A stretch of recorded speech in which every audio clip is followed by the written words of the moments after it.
Hello and welcome to the latest video and podcast from Fantasy Football Scout as we look ahead to Fantasy Premier League Game Week 29. My name is Joe and today we'll be looking to see how the pundits and elite managers in the Great and the Good League at Fantasy Football Scout are getting on. And joining me is Greyhead, who compiles this table. Greyhead, welcome. How are you? Very well indeed. Looking forward to Excellent. the blank. Excellent. Yes, it's a blank game week, so we're going to see how this group of managers are faring during this week. Also, we will sort of the template will be a little bit up in the air this week because many will be free hitting. So we'll sort of be looking at two templates. One, how they might be set up for the free hit, or if they are using transfers to get to that type of team, and also how they're going to be afterwards. Just first of all, just to say who this group of managers we're looking at is. It's very familiar names to those in the FPL community. Ali last year, who won it. FPL Blackbox's Mark and Az, myself. Seb and Andy from the Scoutcast. Zophar from FPL Wire, and many more. Okay. Shall we have a look at... I was going to say have a look at the fixtures, but I'm not going to put the fixtures up. Just have those in their heads. So I think a lot of people will be familiar with those fixtures. Just a reminder, it's just a few teams playing. Nottingham Forest, Fulham, Brentford, Burnley, Tottenham, West Ham, Aston Villa and Luton. So many teams blanking.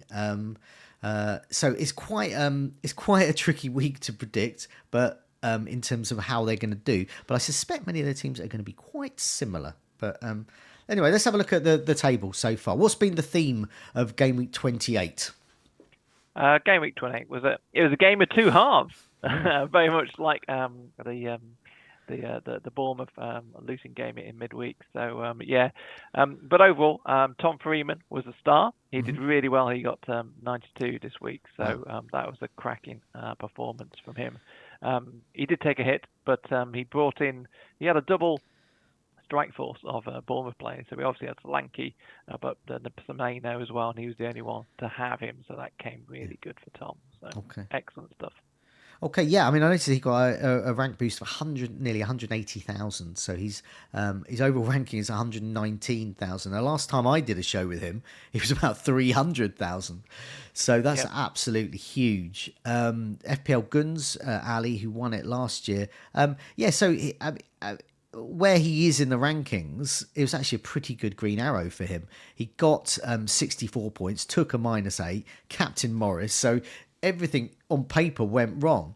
But he in fact got quite a nice rank boost as well of a couple of 100,000, just because of where he is in the rankings. He's just outside top million. He's the only one as well. So a lot of these managers, they're doing really well, aren't they? So they're all in the top. So top 10,000, top 20,000, top 100,000. I think you have to go all the way down to Tom on this list, and he is 1, 2, 3, 4, 5th. He's about 13th out of 18. So we've got about 12 or 13 managers all in the top 100k. So that's pretty good. They've all performed really, especially over the last I'd say kind of 6 to 8 weeks. There's been a real kind of like surge up the rankings. Definitely performing much better than last season. I think this season feels a bit more normal, dare I say, in terms, and also it kind of like suits those people being able to kind of plan a bit better as well. But no, strong performances all around. Like I say, Tom was the top one.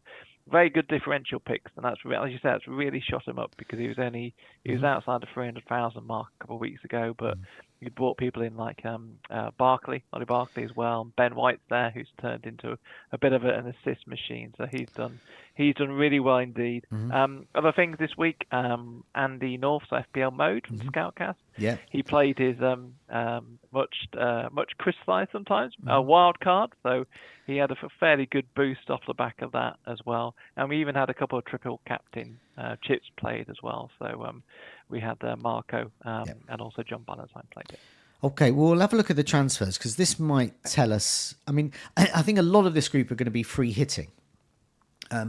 But there's a real divide with the transfers in Game Week 28, which might give us a clue into what they're doing in Game Week 29 and 30. If you went for Luton players, it's very possible you have the option of not free hitting because Luton play in Game Week 29 and you can carry them through into Game Week 30, perhaps on the bench or even play them in Alfie Doughty's case. But if you went for Bournemouth players, it's very likely you were free hitting. They're not playing in 29, so they're a wasted player in 29. obviously great in 28 because they played twice.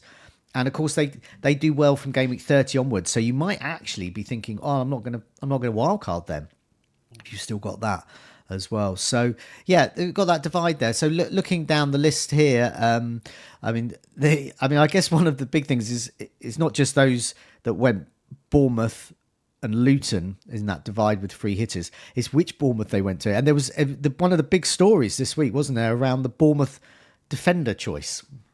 Yes, absolutely. So I think Cavani scored his first goal. I think someone quipped it's first goal he scored since he played for the Ukrainian under-17s or something way back. So, but what a great time for him to score as well. But yeah, there was a kind of a stark choice between him or Kirkes, who looked a bit better, but obviously he went off in that disastrous Saturday as well. So it was a kind of tale of two Bournemouth defenders, and who'd have thought we'd been thinking about that at this time? Yeah, so we've got a few players, Az and Mark from FPL Blackbox. They both went for Kirkes, so they wouldn't have been happy with that. Kirkes dropped for the second game, scored nothing the first game.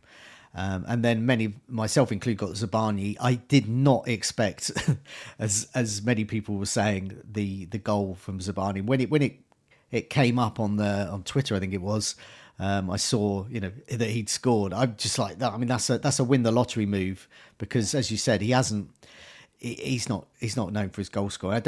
I think his when I was on videos during the week looking at the expected goal involvement, I think his was something like a expected goal involvement every 3,500 minutes. I don't know.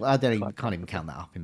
Basically, it's absolute win the lottery move. Yeah, absolutely. He was never going to score, but then he scored. So, but it's a kind of classic double game week, which is why we all love them so much. Okay, rightio. So let's have a look to see how the template is looking after that. So we'll come to what the free hit template for game 29, which is what I guess a lot of people will be watching this for. Looking to see what's happening in 29. Yep. But this is looking at the template now.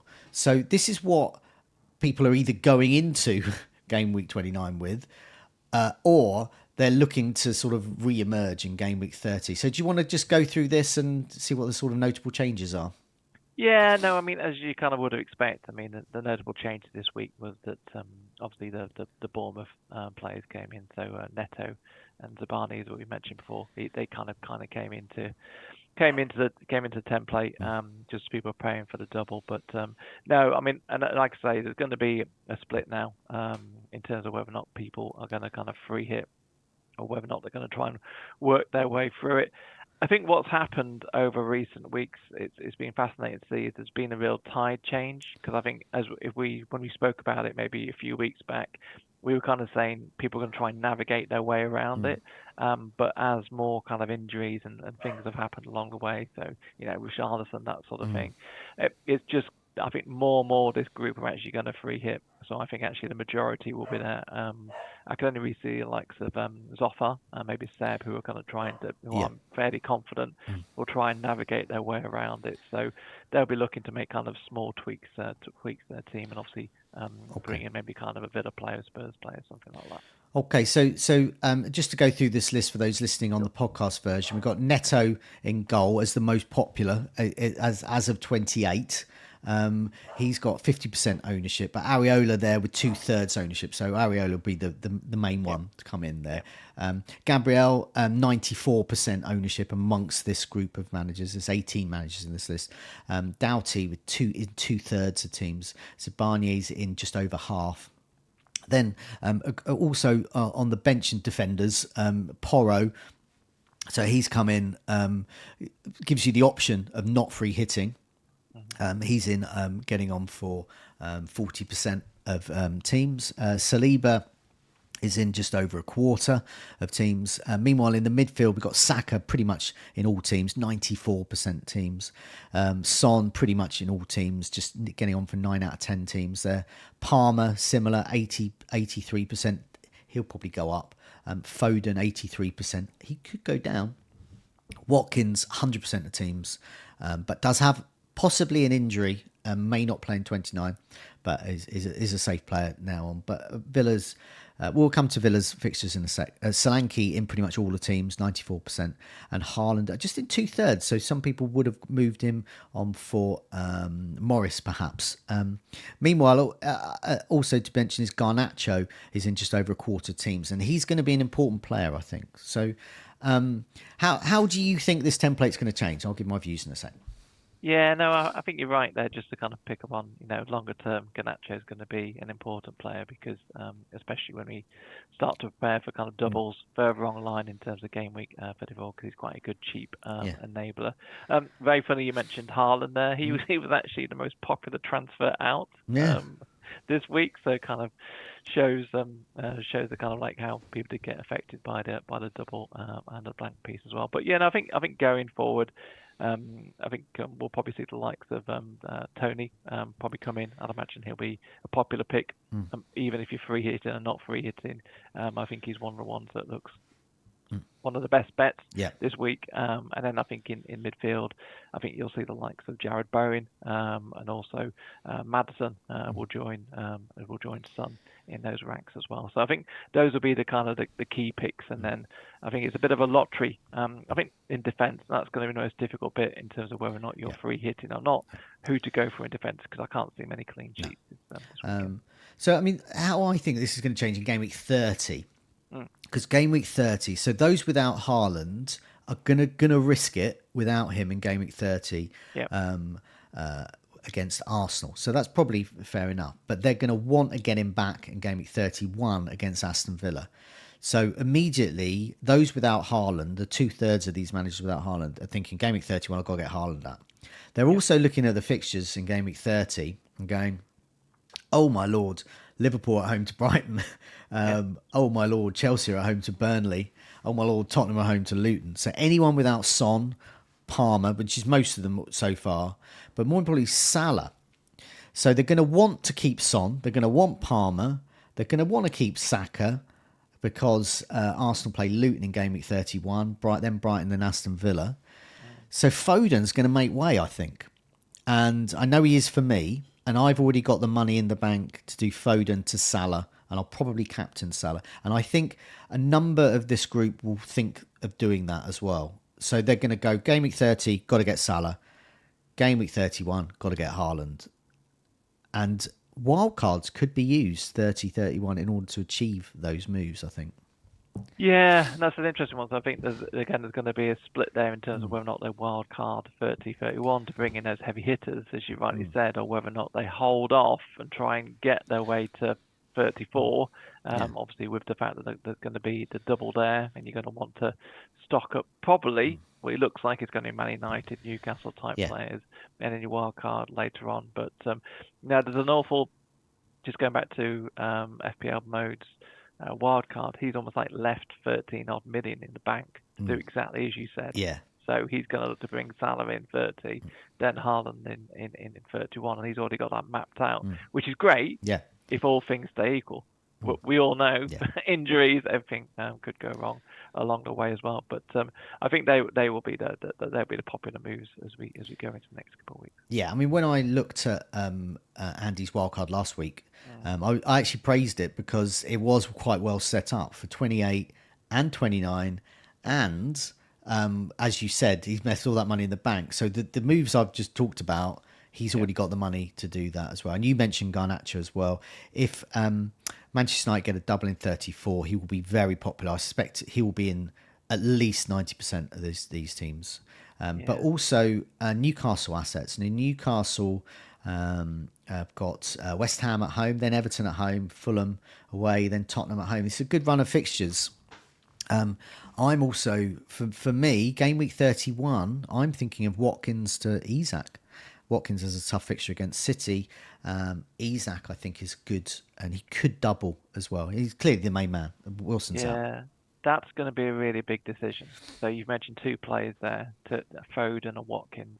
That's going to be the call. Which one of those do you have to sacrifice to get those heavy hitters? Because you can't afford it any other way unless Mark Southerns, who's got 107 million or whatever it is in the bank. Yeah. But even so, you have to sacrifice one of those two players, and so that's going to be really key. So we'll have to see, obviously, how the Watkins injury is. In a way, it may spoil it a bit because it may stop people making that decision if it ends up being more serious, which I don't think it will be, by the way. I think it'll be fine for the I think he's just got a cut on his leg. It all depends on whether, obviously, you don't want that wound opening up again. So it doesn't sound like it's long term. It'll probably just be, if he's out at all, it'll be this weekend, but he might not be. We'll have some team news later today. So we're recording this on Friday. So it should go out on Friday about lunchtime. Okay, let's have a look at the free hit template. So all of these managers will either be doing this or they'll be working towards this, because there's only 8 teams. So there's a limited pool, and within those teams, there's only limited players to get, really. So it sort of writes itself. Do you want to go through this? I've got. Hopefully, you've got in your notes there the free hit team. This is something Tom put up on a goals imminent video earlier in the week, also a team reveal video earlier in the week. But do you want to run through this as a sort of a typical free hit team? Yeah, and I think it's a fairly solid template, so I don't think we're going to see much variation from this. So he's obviously got Flecken in goal, and then Areola on the bench. Pedro Porro, Doty and Reguilon on in the defence, with Zophar and Concert on the bench. And then you've got midfield. I think there's 3 picks in here which are going to be very locked into most people's teams. So it's going to be Bowen, Maddison and Son, fairly solid. He's gone for Douglas Luiz, interestingly, as his Villa defender there, and then Elanga on the bench as well. But I think that's going to be that kind of that spot there is going to be one that's open to debate. They can look at Bailey, for example, as well. And then, in terms of the front line, the template front line is Tony, Morris, and Watkins there. So again, I think that will be fairly solid. There may be some debate there around that Morris spot. Whether or not you gamble more on the foreign striker Muniz or someone like that. Yeah, definitely. I think so. As I said, whether free hitting or not, this is the sort of team working towards. Most of those slots are sort of locked in. I think most will on a free hit will play Watkins and make sure they've got a good sub, because Watkins will either play or he won't play. He's not going to just, if he's got a gash on his leg and it's going to keep him out, then he won't play at all. He's not going to come on for 20 minutes or something like that. So he's either in or he's out, I think. I think the good thing is, like you say, it's quite slim picking in terms of who's around, and there's lots of budget around, so you can pretty much afford to do that and still have a good backup on that piece as well. So, I was going to say, but Handley, you mentioned, so Tom has got Douglas Luiz in here, he's on penalties for Villa, but there are other players. There's Bailey as well, much more attacking player for Villa. There's Elanga, who's actually on this bench here. There's Gibbs White, who's on penalties and set pieces at Nottingham Forest, who faces Luton. There's also Kudos as well, who scored an absolute wonder goal in Europe this week. So he could be in the mix as well. So there's a lot of choice in midfield, and it comes as quite handy. So for the free hitters, I think we're going to play Watkins, and their first one, in this case, on this team here, it's got Elanga. In my case, I'm it might be Bailey for me on my bench, and I think I might be playing Gibbs White. I'm just going to go for that penalty taker there. But also, I think Reguilon should play, but that first defender on the bench may be needed. But I think it really is only that one midfield slot that will come into its element here. Yeah, I think it's that one midfielder spot, or whether or not you you sacrifice one of your strikers. So I think some might go to 3-5-2, like you say. You could do a different combination of, your Bailey, your Lewis, and your Morris as well. But I think I think we are going to see a lot of the same teams this week. So I guarantee amongst even this population mansion, we'll see people with exactly the same scores and exactly the same teams. But so there's a limited chance for kind of variation around that piece as well. But I think it's going to be the Forest Luton game is going to be interesting, because I think Rob Edwards made some comment about Luton trying to tighten up. I just don't know how they can tighten up, basically, with all the another injury I think they've got in their team as well. So this week is. There's got to be plenty of goals around, and that's why defence is more about picking people you think are going to be good from set pieces more than. Yeah, I mean it's a classic 6-pointer as well. Both facing relegation, both good teams, and both arguably should stay up, but could also face relegation. So it would be, I think these are teams that most FPL managers, certainly neutrals, quite welcome. As opposed to Burnley, Sheffield United, they can just go. as far as we're concerned, we're not interested in their assets really. But Luton and Nottingham Forest do get a bit of interest. They've got a bit of attacking guile, so this group of managers will go for them. Yeah, I mean, on the Burnley side, like I say, I mean that's a big game for them against Brentford, and Brentford again Yeah. have got a lot of injuries in defence. So I think it's Fofana. I think he might be worth a punt if you do want to kind of gamble there as well. So yeah, like I say, it's going to be two spots basically. You're going to kind of have a bit of a gamble on this week. Let's have a look at another table as well. Just a couple of things I've left off. Captain is Son for this one. That's going to be pretty much 100% of this elite group are going to do that. Yep. I can guarantee that.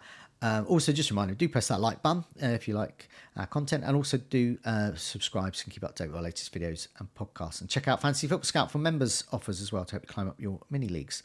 Okay, I've got one more table that you've compiled. It says targeting transfers. So what is this about? Yeah, no, it's just something I look at every now and again, really, just to work out where these managers are actually focusing their transfers. Just to understand, are they spending them in defence, in midfield, and attack, and so forth? And it kind of gives you a guide as into where we should be thinking about kind of like really focusing all those moves in order to get the advantage. Normally, over previous seasons, we've seen it more shift towards your kind of forwards and your midfielders. That tends to be where you make your change and try and keep your defence fairly solid. But I think interesting this year, there's been more tinkering in that defensive spot as well. So it's been defence and midfield really. I think a lot of that is because of Haaland. You don't need to change him. I mean, there's been injury, but apart from that, Watkins has come to the fore this year as well, so that's been fairly solid. So there's been more tinkering in that defensive place. I mean, Fabio and Jan, for example, have done more in that space. Okay, yeah, I mean, looking at that here, so Jan, 42% of his transfers, 43% even, for defenders. So for me, 32%, which is still pretty high, really, getting on for a third. And it's only Zophar, really. And I've heard him talk about this on FPL Wire, actually, about that he likes to focus his transfers on the attacking players with most points. And he's doing well this season. And he doesn't want to waste with defenders. And I think he's had Kabore, maybe even Porro, for months and months because and that's his ethos. So we've come around and they're popular players again. Well, Kabore was for the double game week, but they're both playing this week. So yeah, and midfield, that's where it's at. But so looking at Zophar there, 53%, absolutely huge. Meanwhile, most of us here, around a third of our jobs. So maybe we should be following Zophar's lead. Even though he's sort of mid-table, we should be following his lead, perhaps. Yeah. Well, yeah, but then, like I said, and that's one of the reasons just pull the data because it's quite a legitimate tactic. It makes sense. Why waste your energies in defence when actually the main points are going to be in that midfield spot? But like I say, I think this season it's been more that there's been kind of well-established picks in that midfield attack, which means there's been less tinkering. And this is an interesting point because, again, there's been players like your Gordon, your Palmers, who have kind of been solid picks for quite a while and gained value. So I don't know, I was going to ask you in terms of when players do kind of go up in price, does that put you off kind of maybe taking them out? Because obviously... when they go down in price? Yeah. No, I go with whether they're... Sometimes it makes me... I enjoy it because I own that player that is really good. And then I see them go down in price. Like if I see Haaland go down in price and I've still got him, well, I'm pretty happy because that means his ownership's gone down. But yes, obviously if it's a player that I'm thinking of getting rid of and then their price goes down, then that's a problem. So you can see here with, I mean, it's interesting. So you mentioned about Mark having a lot of money. He's the money bags of this group.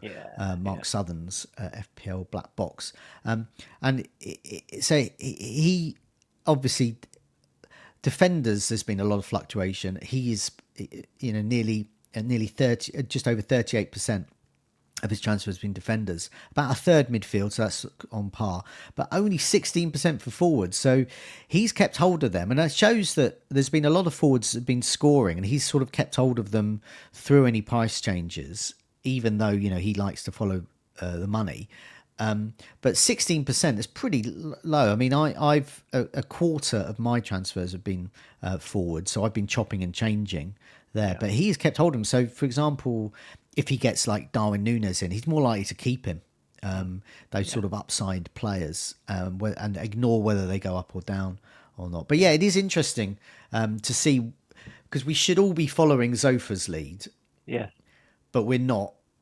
But also Zophar's not winning this by miles, so perhaps we shouldn't be. But on paper, he's got the right strategy, I think. Yeah, well, you share the two classic things. As in, think about your strategy. As in, the kind of the general principle should be exactly as Zophar is going towards. But the second classic point is you have to basically kind of vary approach according to the season. And like I say, this season there's been some fairly solid, stable picks in both midfield and attack, which means that you've limited your options to kind of transfers. Therefore, defence has been more popular. Definitely. Excellent. Well, thanks so much for your time. We'll be back again, maybe not next week because it's the international break, but we'll sort something out. We'll obviously be back again to see how Game Week 30 is setting up. I think we probably hopefully done some safe predictions there, but obviously international injuries and stuff could change that as well. So I hope that's given everyone some food for thought as they prepare for Game Week 29, particularly that free hit team. Whether you're free hitting or not, that's the sort of team that this group of managers are going to be going for. So this is what you're up against. You want to sort of either do better at or at least match. Okay. So thanks a lot for your time. Good luck in Game Week 29. See you soon.